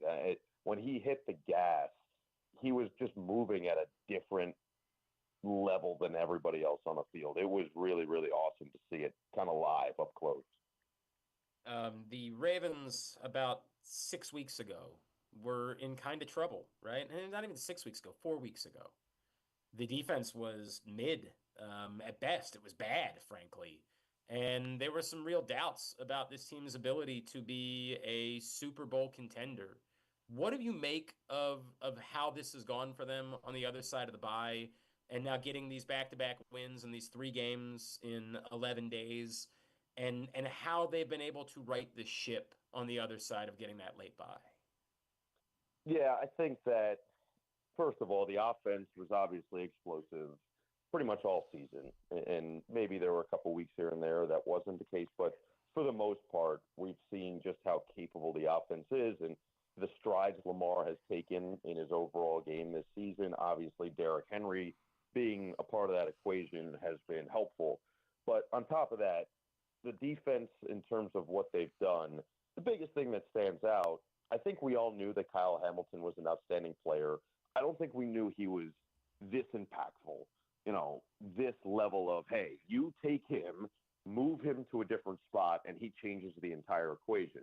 And I know John Harbaugh's talked about this, but the way he describes it to us, and I'm sure he said it throughout the last month and a half, but just take your best player on that side and move him to where the problem is, and the problem will usually solve itself. And it has to be player-driven, and I think that's what has definitely kind of resonated with this team is that Kyle Hamilton, Marlon Humphrey, Roquan Smith, they all wanted this before John Harbaugh even brought it up to them. They all have been pushing for this change to happen. And they also I think, been pushing to see our Darius Washington maybe get some more play. And he's really capitalized, and he's really turned some heads. And, I mean, another just massive play on Wednesday where 4th and goal, Joe Mixon, one of the bigger backs in the league, one of the more physical backs in the league, can't get into the end zone because our Darius Washington comes over and makes just a huge play and lays a huge hit. And I think he probably hasn't gotten as much credit as he deserves for the overall change in what the defense has looked like. But, man, right now they're just playing at such a high level. And with if they can sustain it, which I think they can, just given the way that they've played and given the way that they all seem to fit next to each other, there's no reason this team can't win a Super Bowl this year. They're that talented on both sides of the ball. Noah, let me jump in and ask you. One of the things about being a national play-by-play guy is you're not here every day of the week, every week of the season. But what's your take on what took place with Zach Orr, first-time coordinator, then they bring in Dean Pease? Is this really still Zach Orr's defense, or does it have a strong dose of Dean Pease insights to it? Yeah, I met with Dean Pease a couple years ago when he was in Atlanta, and I mean that's just a guy that has seen and knows more football than the most of us would ever dream of. I mean, he's a legend, and he's been around the game. He's been a defensive coordinator for so long. I do think it's Zach Orr's defense, and I think the biggest thing that Dean brought for him was an understanding of the day-to-day operations of an offensive coordinator. I mean, the dude's 32 years old. He's still only a couple years removed from his playing career, and obviously the injury had to cut that a little bit too short. But with Zach, it felt like all the understanding and everything was there. And even Kyle Hamilton said to us this week, like he felt like Zach was doing the job well early this season, but they weren't executing. But I think the reason for that was he just wasn't sure of how to kind of organize everything properly. And that makes sense. It's a guy who had only been a position coach for a couple of years. He had never been a coordinator before. Like that takes time to understand how to stack a week, how to schedule a game plan, how to insert things properly. And so I think that's all it was. And I think that's what Dean brought more than anything was an understanding of what the defensive coordinator position entails. But the calls are his. And I think that he has done a phenomenal job of being willing to adjust and being willing to listen and being willing to be coached and kind of going back to his player days and being coachable in that sense. So really nice to see both of them, but a brilliant idea by John Harbaugh to bring Dean in. And I think that Dean has been kind of that perfect last pinch of salt, so to speak, for this recipe. Noah Eagle with us just another couple of minutes here on GCR after he called Ravens Texans for Netflix. Noah, the nice, easy one, the one that everybody's being very reasonable about. Where are you with the MVP conversation? I mean, isn't this always great? It's going to be one of the more difficult decisions, I think, through the rest of these last 2 weeks for everybody else. But I know we talked about it on the broadcast. Saquon Barkley's had a fantastic season, but it just feels like he's kind of been lost in the shuffle at this point. And these two guys in particular have passed him up. I do think that Lamar Jackson has probably the strongest argument for MVP. I do think Josh Allen's having his best season. He's not turning football over a ton. The thing that'll hurt Josh is right now that they can't secure the 1 seed anymore. Kansas City's already done that. They play in a very weak AFC East division versus a Baltimore team that's playing against Pittsburgh that's a double-digit win team. And, Cincinnati, that's the only wild card to me in all of this is, and I talked about it on the broadcast when we showed the top 3 candidates with Saquon potentially in there, but if Cincinnati somehow squeaks their way through, Joe Burrow leads the NFL in touchdown passes. There have been 4 games this year, I believe, where they've scored 35 points and lost. Like that, to me, just tells his production has been off the charts from really the beginning of the season all the way through. Their defense has let them down. But if they somehow make the playoffs, I think that there's just as much a legitimate argument for Joe Burrow to win the MVP as either of those two guys. So I still think Lamar probably has the edge in terms of statistical, in terms of eye test, in terms of team dominance down the stretch of the season. And we've seen that at times in recent memory where, a team gets really hot and then someone emerges late as the clear MVP. But I'll be curious how the voters go because I do think voter fatigue is very real. And I'm trying to remember who was saying this and I thought was actually pretty accurate. It kind of reminds me of a couple of years ago in the NBA where Joel Embiid ends up winning MVP. Yeah. And it almost felt like, hey, look, like we had given it to Jokic the last couple of years, and this guy's been leading the league in points per game. Like he deserves an MVP. And then you kind of look back after the playoffs are over and you're like, who was the best player in the league this year? So I will be curious what the voters go with. No, I think it's a very fair. I just keep coming back to like it's not apples to apples, but man, like the comparison that people make about hey Lamar's the MVP because he's the closest thing the sport has to Shohei Ohtani. Like these, there are other good football players, but there is no one that's like this dude. Like there's just no one that does the things that this dude does. Yeah. I think it's the way he does it because I would also say that Josh Allen is super unique as a talent. Like I just think that it's unfair to minimize what he's capable of and to minimize what he's shown through the course of his career. I mean, this is a guy who threw a pass, then caught that lateral and scored it himself. Like we just don't see stuff like that all the time. And not to mention, I think you could easily make the argument that Lamar Jackson has far better weapons around him than Josh Allen does. And so Josh Allen has to go out there and overperform potentially even more. But at the same time, it's still what you do with the weapons at your disposal. And I think that Lamar just consistently is getting better every year. And this is easily the best season we've seen out of a guy who's already won 2 of them. And that should say a lot. That's remarkable. Noah Eagle, what's on the rest of your docket? Like, what is it basketball? Is it more NFL games? Like, what's life look like for you the next couple of weeks? Yeah, it'll be a lot of basketball. I just got home very early in the morning, so to speak, from Milwaukee after Nets Bucks last night, and then we'll roll into college and NBA combo. So excited hoop season in full swing for me, but I'll be following along as the rest of the football winds down, both NFL and college here in the next couple weeks. At Noah Eagle 15 is how you give him a follow. Noah, appreciate you, man. Thank you for taking the time for us. Let's talk soon, all right? You got it, guys. Appreciate it. Noah Eagle with us here on GCR. Hey, Stan the Fan. Yes, sir. I'm thinking that maybe you and Griffin can like talk boxing or something. Yeah, for a little we'll handle things. We'll handle things the rest of the way. You go get a test. Yeah, I just want to make sure that I'm not putting anybody else at risk. So I'm going to run out. I'm going to go get tested, and I'm going to leave things in your. If you want, disinfect that table back there. Yeah, right. We'll give it the whole scrub down. We'll make sure that happens.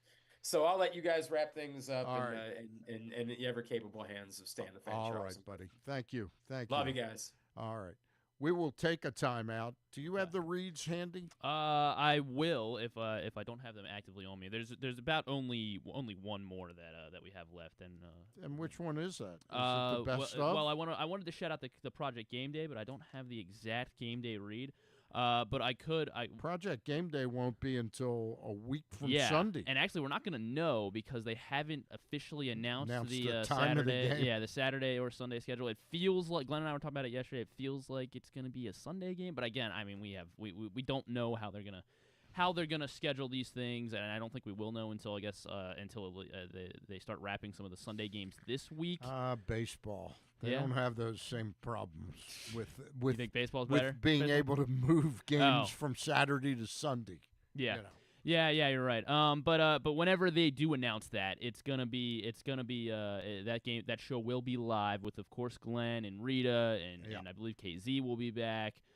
Femi, the Super Bowl champion Femi Dejo, of course, and myself usually tuning in there. And Glenn, who are the sponsors again of Project Game Day? HelpMyGamblingProblem.org, Easy Pass, and the Governor's Challenge. But yeah, definitely check out Project Game Day. Not the Costas Inn, though.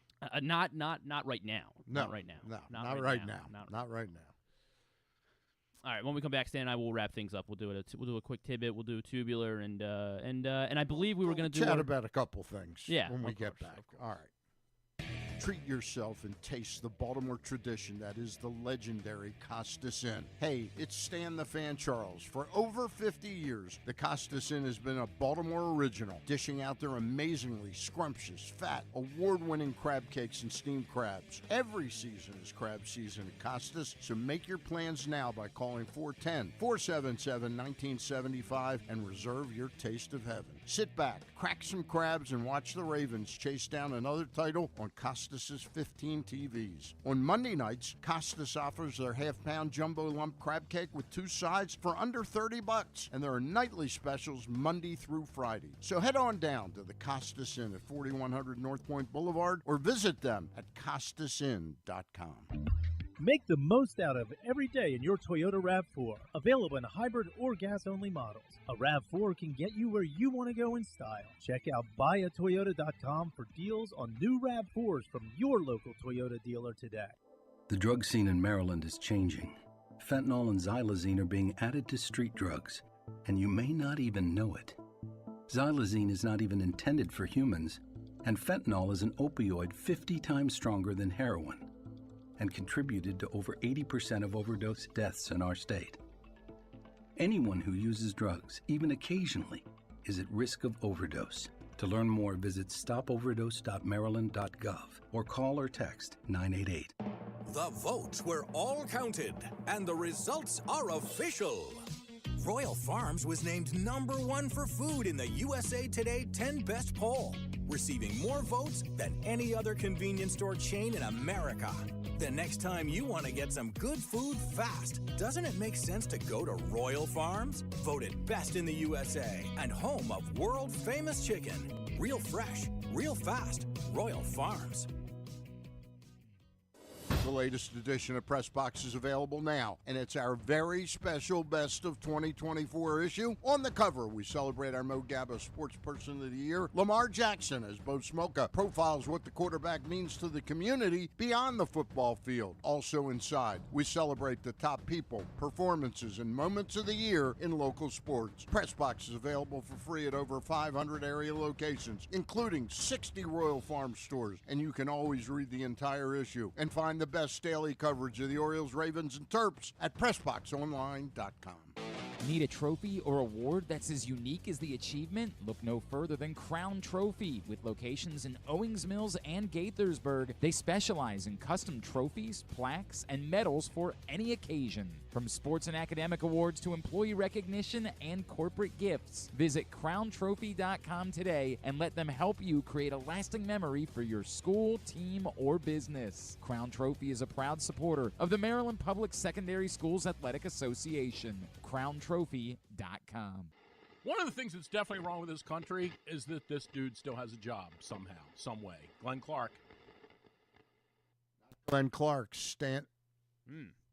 Glenn Clark. There we go. Not Glenn Clark, Stan the Fan. And for Glenn Clark, Glenn just got some news about an hour ago that his son had tested positive for COVID. So I didn't realize that was still a thing. It's definitely a thing. Okay. It's definitely a thing. So Glenn moved over to into our kitchen and did the Zoom with us for Noah Eagle and a few minutes talking about the best of issue. And then he's getting antsy to go home and get tested. So I think it's a good idea and get those germs out of here, right? Yeah, I would agree. I think I would agree. The top high school basketball town from across the country returns to the Wacomico Civic Center December 26th through the 30th, so it's going on right now, for the Governor's Challenge, presented by Pohanka of Salisbury. Witness 5 full days of elite competition featuring over 140 high school basketball teams from 16 states plus Canada. Multiple top 10 teams and nationally ranked players will display their talents on the court. Don't miss the best experience in high school hoops. For tickets and info, visit govchallenge.org. That's G-O-V challenge.org.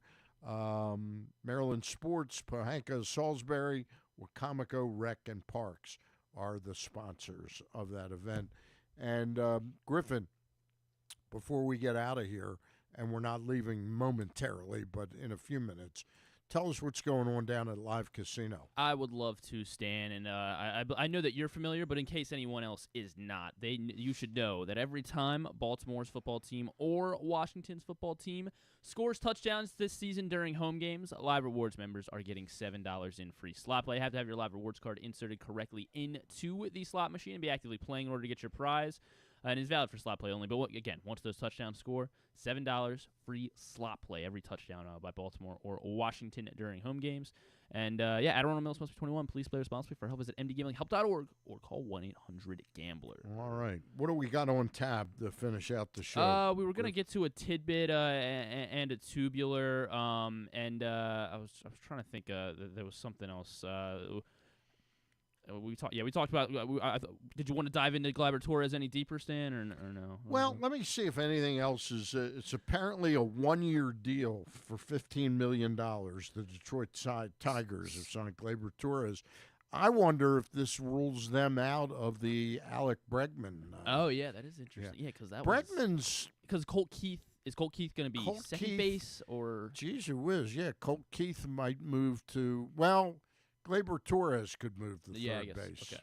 Yeah, I think they might, on a 1-year deal, I think they'd keep Colt Keith where he is and move Torres to third base. What's Javi Baez? What's his future? Not great. Does he have a future in baseball? Great. I'm sure he'll be back at some point during the season, but, they picked up that defensive shortstop from the Dodgers in the Jack Flaherty trade, and I forget his name. But he was very solid defensively. You know who I'm talking about? Yes, I do, and I can't. Trey Sweeney. Trey Sweeney. Yeah, and he was. Couldn't have said it better myself. Yeah. And I remember him hurting the Orioles specifically down the stretch. But yeah, I guess the. So have the Tigers officially done more than the Orioles now, or no? They've done very little, and I've been surprised. Is it Torres? Is Torres really the only? I guess it's just because that they've been connected. Well, they've signed two $15 million players on 1-year contracts. Alex Cobb, which to me is a really surprising signing for them, and I'm surprised. I didn't know anybody else offered him 13 or 12 or 11 million. Yeah. I think he could have been had for $7.5 million. I don't know why they threw out $15 million for Alex Cobb, who threw about 25 innings last year. I guess it's just because that they've been connected to the Alex Bregman thing. It feels like they've done something, but and just because the Orioles, as we've talked about, aren't connected to any. Well, they're connected. I'm sure they're connected, but there has been no anything public saying that they that they're connected to any big time free agents. The most interesting thing about the Tigers would be, do they view Bregman now as a first baseman, sort of / third baseman, with maybe Gleyber Torres playing some second, third, and DHing? Do they view Bregman as a first baseman, and have they given up on Spencer Torkelson? Right. That would be the big thing. Because Tork looked okay when he came back up, late last season. He was better, but it wasn't great. He wasn't because he was a second overall pick, is that, or third? I think he was a third overall pick. So he wasn't necessarily that. All right. I guess that's the big baseball news really. Today. What's and the other thing I was going to ask you, what would if David Rubenstein was on the cover of next year's Best of? What would that look like? What would that look like if he were on the cover of the Best of issue next year? That would look like the Orioles had won a World Series and that he had signed either Rutschman or Henderson to an extension and maybe brought back Corbin Burns. That's what it would look like. He'd be buying an expensive cover appearance on. So you don't think there's any chance then, or? I never say never. Yeah. Look, these are competitive New York guys. Even though David's a Baltimore guy originally, I don't think they'd like to give up on the notion of signing Gunnar Henderson. Yeah, but we'll see.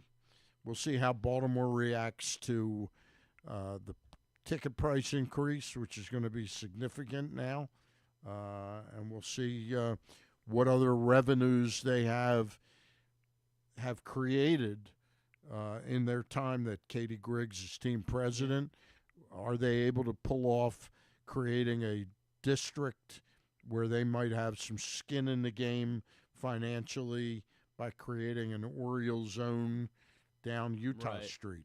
So That's what I'm interested in finding out. But we're gonna get a new sound system, so that's good. We definitely will do that. Yeah, that's and good. we'll get a moved. An it won't be wall. this year, but we'll get a moved press box. Oh, okay. Yeah. Oh, interesting. The press box will not stay where it is. Okay. now. Is it gonna? So it's gonna be like up like a foul line, or like? It'll be down a foul line. Interesting. I think it'll be down the left field foul line. Okay. That's my opinion. Okay. All right. Got it. All right. Well, what do you say we get a tidbit then, Stan? All right. That sounds good to me. The top high school basketball talent from across the country once again returns to the Wycomico Civic Center December 26th through the 30th for the Governor's Challenge, presented by Pohanka of Salisbury. Witness 5 full days of elite competition featuring over 140 high school basketball teams from 16 states plus Canada. Multiple top 10 teams and nationally ranked players will display their talents on the court. Don't miss the best experience in high school hoops. For tickets and information, visit govchallenge.org. All right, Stan. This is the one one that I saw that I liked. The great Pete Gilbert from WBAL did point out that the Ravens, obviously playing in that span of 3 games in 11 days, they outscored opponents 100-33 in that span.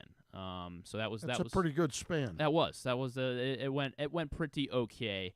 And then on the contrary, the Steelers, they also played 3 games in 11 days. They were outscored by their opponents 90-40. 90-40. That's not a good span. That is not. That was not quite as good. The Ravens outgained the prediction time. Yeah. Is Russell Wilson back with the Pittsburgh Steelers? I don't think so. I don't think so. I think they have to move forward with. Justin Fields. I think they have to figure out a way to.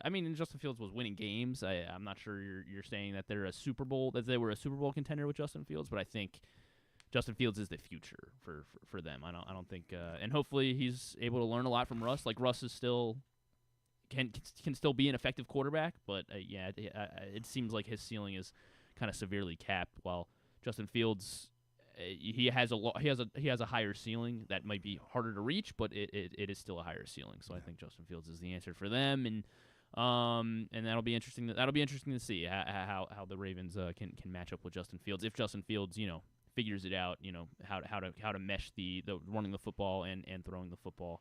Hopefully, from the Steelers' perspective, they're thinking hopefully we got some better pass catchers next year. Not just George Pickens, obviously great, but they have really no one else around him. So, the Ravens outgained the Texans on the ground by nearly 200 yards. They outgained them by 193 yards on the ground, 251-58. And that means that the Ravens now, to this point in the season, have outrushed their opponents by over 1,600 yards on the season. And if the season were to end this week, that would be the second largest rushing differential in a single season in NFL history. Behind only one other team, they outrushed opponents by over 1,800 yards in 2019. In 2019. Yeah. Was that the Baltimore Ravens? It was the Baltimore Ravens in 2019. So if the Ravens are able to gain, so they're at 1,664 yards outrushing their opponents. So if they're able to outrush the Browns by 140 yards, I think on Sunday, then they would break their own record. A week from Sunday. Yes. Yeah. Sorry, I guess not. Yeah, maybe Sunday again. We don't know. Yeah. But maybe Saturday. Yeah, right. Maybe Saturday. Who knows? Maybe night. Maybe day. Maybe morning. We don't know. Is it possible they could shift the game? What's it called when they flex the game to Europe? I would hope not. Okay. I would hope not. I don't think people would be very happy. I think Ravens fans want to get one more Ravens game in. All right, and then Stan, my official tidbit for you, I will do. I'm not sure if you saw, but Lamar Jackson set a new NFL record on Wednesday as well. For rushing yards. Most rushing yards by a quarterback. He is now earlier he had already become the second player to ever surpass 6,000. Second quarterback to surpass 6,000 rushing yards. He, of course, on Wednesday passed Michael Vick. Michael Vick is the all-time leading rushing quarterback. 6,110 rushing yards for Lamar, 6,109 for Mike Vick. Stan, can you round out the top 5? So there are 3 more. The next 3 top rushing quarterbacks. Is Randall Cunningham one of them? Randall Cunningham is 5th all-time, 4,900 rushing yards for Randall Cunningham. Fran Tarkington? Fran Tarkington's in the top 10, but he is not in the top 5. Over 3,600 rushing yards for Fran. How about Donovan McNabb? Donovan McNabb's a solid guess. He's top 11. Top 11. Top 11. Russell Wilson. That is an excellent guess, Dan. He is over 5,000 rushing yards, and he is top 4. Russell Wilson. Yeah, Russell Wilson is 4th. So you have Lamar 1, Vic 2. We're missing number 3, and then you got Russ and Randall at 4 and 5. Yeah, who would be 3? It's not Dan Marino. No, not Marino. Not Johnny Unitas. Not Johnny U. Can you give me a hint? He is a modern player. He's no longer active, but he is like a modern. He's a very modern NFL player. Very modern. Yeah. Where let's So see, it's his not last Warren played Moon. not Warren Moon. He last played in 2020, maybe 21. Oh God, who? He was the 2015 MVP. 2015 MVP. These names don't. And I think he went 15-1, and they lost in the Super Bowl that year. 15-1 and lost the Super Bowl. Oh God, who am I thinking of? He was a number 1 overall pick out of the University of Auburn. Is it University of Auburn or is it Auburn? Oh, Cam Newton. Cam Newton is third all-time rushing quarterback-wise. So, yeah, there you go. That's the top 5. Steve Young is in the top 6. Josh Allen is already 7th on that list.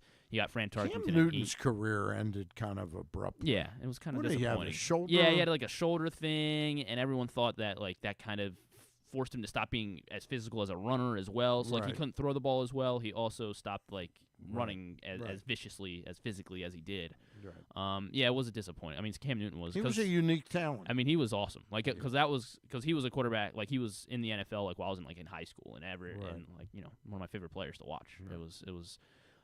It was disappointing to see the way that his NFL career ended. But now he's doing a media career. He's got a podcast and always wearing funky clothes. He does wear some funky. He does funky some clothes. funky hairstyles, some funky clothes. I remember hearing okay. I remember hearing that he was at one of Kevin Plank's big parties Really? here, like a pre-Preakness party.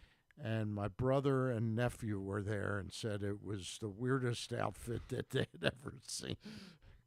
Steve McNair is also in the top 9 all-time rushing quarterbacks at over 3,500 yards as well. That does not surprise me. And then at 10th all-time, Aaron Rodgers, also at over 3,500 rushing yards for Rodgers. There was a documentary made, the death of Steve McNair. Oh yeah. The killing of Steve McNair. It wasn't a 30. It wasn't and a 30 it was the weirdest documentary. It was about 50% about the story of the killing, but interspersed was all this stuff about his career, like just football highlights. Yeah, I mean, it was very weird. Interesting. It was like they didn't have enough to make like an hour documentary of that just makes the killing sense. stuff. I feel like that a lot of people do documentaries like that where they're like, here's this really interesting phenomenon, like really interesting story, Right, but it's like but not it's really not finished. really It's that- not finished, so right, you can't do a documentary yet. It's like they don't. There was no conclusion there. It's amazing though. It was like 10 years ago. Yeah. Oh, was it more than that now? Was it I think it was 10 2009 or years. 2010? I think it was like 15 years. Let me ago. see. Hold Okay. You'll look that up. While you look Yeah, that up, I'll let's look that prepare for Tubular, Stan. The top high school. That was of course our good friends the Governor Challenge, and there are. Have you ever thought of taking a cruise to these wonderful destinations with sunny skies and beautiful beaches? Well, wait no longer. We're ready for you to cruise from the Cruise Maryland Terminal. Have a little phrase that you can go from baggage to margarita in about 15 minutes. Choose fun with an array of destinations, onboard activities, entertainment, and world-class cuisine. Contact your travel agent and book your cruise today. Let your adventure begin. Go ahead, Stan. The Steve McNair death was actually this July, coming July 4th. It'll be 16 years. 16 years. Wow. July 4th, 2009 in Nashville, Tennessee. Man, yeah, because I think I remember, I was only 9 years old, but I remember being at the beach, and it was like, whoa, what? That was just a weird, shocking story. All right, yeah, there we go. Totally tubular. It is a big sports weekend, Stan, because there's really not a whole lot of bowl games. Yes, a lot of bowl games starting in about 20 minutes now. The Armed Forces Bowl, Oklahoma and Navy. That one kicks off at noon. Who you got, Stan? Got Navy. Okay, good pick. Good pick. I got Navy as well. Navy. I got Navy as well. Man, I did not do good yesterday. The bowl, there were some good bowls though yesterday. Pitt and Toledo went to 6 overtimes. I'm sure you were tuned in. We have that game? No, we didn't. We didn't start. We don't start until today. Yeah, Stan's got a confidence pool that he enlisted my help for. Hopefully, I don't embarrass myself in front of Stan. And I'm able to flex some bowl expertise here. I heard Jeremy today. Yeah, Jeremy Kahn. He was not in agreement with USC. He likes USC. He likes USC. Interesting. Doesn't think Texas A&M. He took into account something that you did take into account in a lot of things. He thinks Texas A&M is sort of bummed out that they're in this bowl. I think so too, but I mean they're still going to Vegas. I think it's because to me it's a big game for Mike Elko, because it's his first his first year. He's got to find a way to motivate these guys. Okay. Like because if he doesn't, then A&M. I couldn't pretend that I know more than you. Then the other game that he disagreed with you was he thinks BYU is better than Colorado. I'm not gonna bail on Colorado now. I've liked Colorado all season and last season as well, even though they weren't as good. Is Sanders gonna play? Yep. Shador's gonna play. Travis Hunter's gonna play. Jake Retzloff, the BYU Jew, the quarterback for BYU is Jewish, and he's gonna play through Hanukkah. He's a big hero for us all. And so it should be a really good game. It's when is that game? That is tomorrow night at 7:30. But don't get ahead of yourself just yet, Okay. Stan. On ESPN, at 12 is Oklahoma Navy. That'll be followed by the Birmingham Bowl, which is Georgia Tech and Vanderbilt. That should be a good one as well because Diego Pavia is playing for Vanderbilt. Haynes King, a fun quarterback for Georgia Tech. That should be an exciting game. And what game at is that called? That is the Birmingham Bowl. The Birmingham Bowl. Of course, the Birmingham Bowl. The Liberty Bowl will be at 7, and then I said tonight. And then tonight is the Las Vegas Bowl with USC and A&M at 10:30. So just a quadruple header of bowl games on ESPN today. Fox will have the Holiday Bowl, Syracuse versus Washington State. That's a big one. Syracuse is a big... Yeah. Syracuse is a massive favorite. That's the one that should be number 1 or 2 in your confidence pools. Because Washington State doesn't really have. I'm not sure if anyone is playing for Washington State. They almost, I think, didn't have enough to field a team.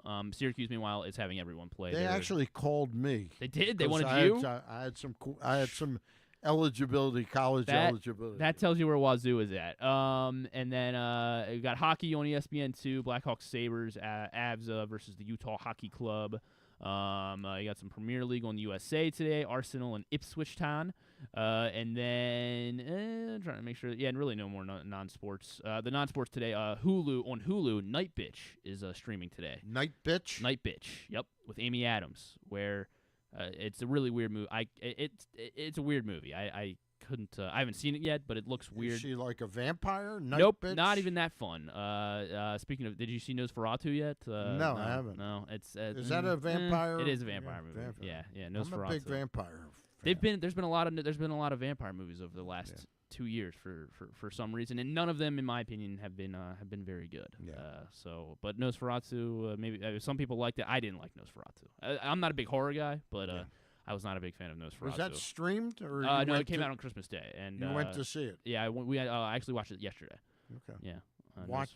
At the movie? At the theater. At the theater. Yeah, at the theater yesterday. Big Thursday. Did you go with Mom? No, I went with my sister and my friend. Evan. Yes, I went with Evan. I went with my sister Evan and then two of my buddies as well. One of my friends that lives in LA is back home. Did for the any of holidays. them really like it?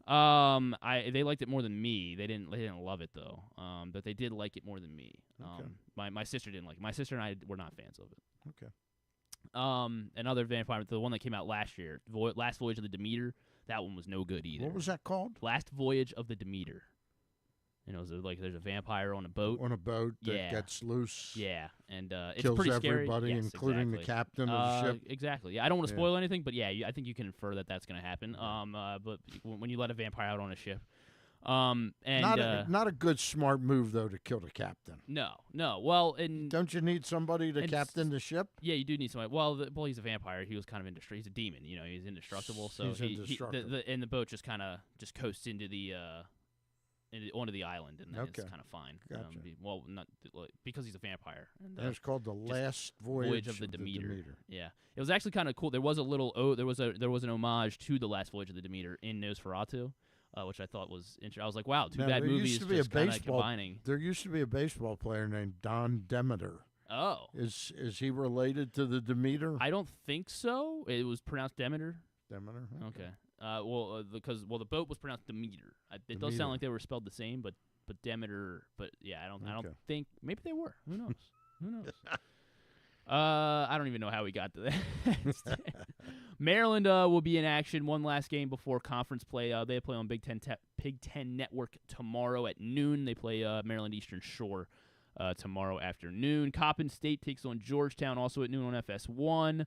Loyola will be playing DePaul on FS1 as well. Delaware St. John's at 6 o'clock on FS1. Is that Loyola of Chicago? Loyola, Maryland. Loyola, Maryland. Yes, Loyola, Maryland playing DePaul. Mount St. Mary's off that big win over the University of Miami, essentially ending Jim Laranaga's coaching career. They will be on ESPN Plus taking on George Mason at 2 p.m. tomorrow afternoon. He had some interesting comments about why he's stepping down. Larinaga did. What did he? I mean, He because basically- he was like, I don't like the NIL stuff. Yeah, he basically says, I don't have it in me at this point at 75. I still Yeah. love coaching, but the other stuff, meaning the constant re-recruiting of players. Yeah. And he said something about he had a discussion with an agent who said, you can have this kid if you come up with $1.1 million. And he kind of looked around and said, what the hell am I doing? Yeah, I mean, It's gotten a little too crazy. they've had good transfer classes. Miami, the Hurricanes Yeah. have. I mean, and he does the same. Why did he go 75 years old. And he did the same thing when he went from George Mason to Miami.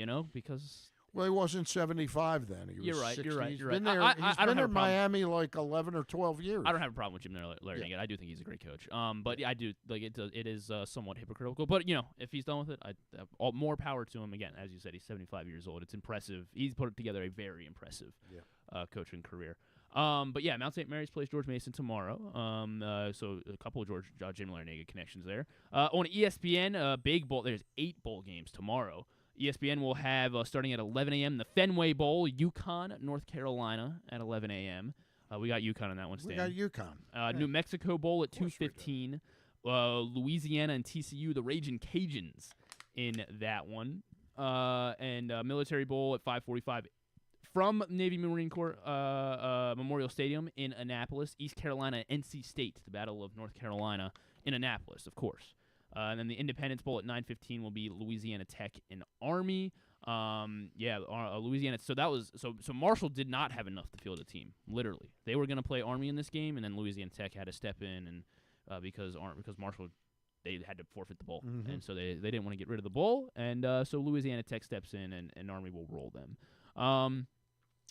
Pinstripe Bowl on ABC at noon. Boston College, Nebraska, of course, from the Bronx at Yankee Stadium. The Pop-Tarts Bowl down in Orlando will be Iowa State and Miami. And then the Alamo Bowl will be BYU and Colorado. This is the Big 12 championship that we all wanted. BYU, Colorado at 7:30 on ABC. There's an NFL Network triple header. Chargers, Patriots at 1. Man, I just can't wait for that one. Broncos, Bengals at 4:30. That should hopefully be a better game. And then Cardinals Rams at 8 o'clock. That game's happening as well. Plenty of college basketball. Go to GlennClarkRadio.com for all the rest of the college basketball. The Wizards are playing the Knicks at 7 on Monumental. The Caps are playing the Maple Leafs on NHL Network and Monumental 2 tomorrow night at 7. And then on Sunday, Navy will be playing William & Mary in college basketball. And the men's Navy basketball team will be on Masson as well as Flow Sports at 1 o'clock on Sunday, and then more college basketball on Peacock. UMBC plays American at 4 on ESPN Plus Sunday. The local games will be Jets-Bills at 1 o'clock on CBS, Cowboys-Eagles at 1 o'clock on Fox, and then everyone gets Packers-Vikings at 4:25. A very weak Sunday slate of NFL action. The 1 p.m. window is miserable. I don't think there's any there's no games with a winning team on both sides. And are there 3 games Saturday though? There are 3 games Saturday. Yes. What games are those? Those were an NFL Network triple header, Stan, and it's Chargers, Pats, Broncos, Bengals, Cardinals, Rams. Cardinals Rams interesting. Hopefully the Cardinals are Bengals, eliminated though. Bengals Broncos. That's the best one on paper. Yeah. But Packers Vikings at 4:25. There's only 2 4:00 games, which is odd. But at least Packers Vikings is one of them. That's essentially going to be a primetime game because no one's going to be watching. I forget who's playing at 4:00, but no one's going to be watching. Is there a Sunday night game? There is a Sunday night game. Stan, Falcons Commanders at 8:20 on Sunday Night Football on Who is NBC. it again? The Commanders. Atlanta and Washington. Oh, Atlanta and Washington. Yes. Michael Penix. Yeah, Michael quarterbacking. Penix. Michael Penix. The Caps are National Monumental at 5 on Sunday night. And did you catch that Teddy Bridgewater is signed with the Lions? I did see that. I think it's a fun. Interesting. Yeah, it's a fun move. Move. Why not? Why not? The NFL's better with Teddy Bridgewater in it. They say. So yeah. There is a long-winded tubular for everyone. I wanted to give my my take on every single game happening. All right. Well, that's everything. Yeah. That's going to wrap us up. Yeah. Thank you to Noah Eagle. Yep. Thank you to Stan. Thanks to Kyle Ottenheimer. Thanks to Kyle Ottenheimer for stopping by, of course. And it was a close call that he did not get the Sports Person of the Year, okay. Kyle Ottenheimer. But we thank him for calling in. Absolutely. Thinking today was Saturday. Yeah. Yes. Shows where Kyle's at. We cut things a little short today. Glenn got the news at about 10:15 that his son tested positive for COVID, so he wanted to duck out early. And we first ducked him into another room, and then he ducked out to go home and get tested. Yes, you'll keep me posted. Yeah, on that. Yeah, I'm sure Glenn will as well. All right. But yeah, again, we'll get all the everything from today's show up in the greatest hits section of the archives. That works too. Yeah. Archives. Yeah. And then shout out to all our sponsors: Royal Farms, the Casa Sin, of course, Easy Pass Problem Gambling. The MSAA, County Sports Zone, Live Casino, Toyota, Governor's Challenge. What am I missing, Stan? I said Live Casino. I believe that. I think that is it. I think I covered everyone. So Cruise Maryland. County Sports Zone. County Sports Zone, Cruise Maryland. And Sports Maryland. Mm-hmm. Maryland Sports. Maryland Sports Commission. There you go. All right. That's going to do it for the week. Glenn will be back, hopefully, on Monday morning.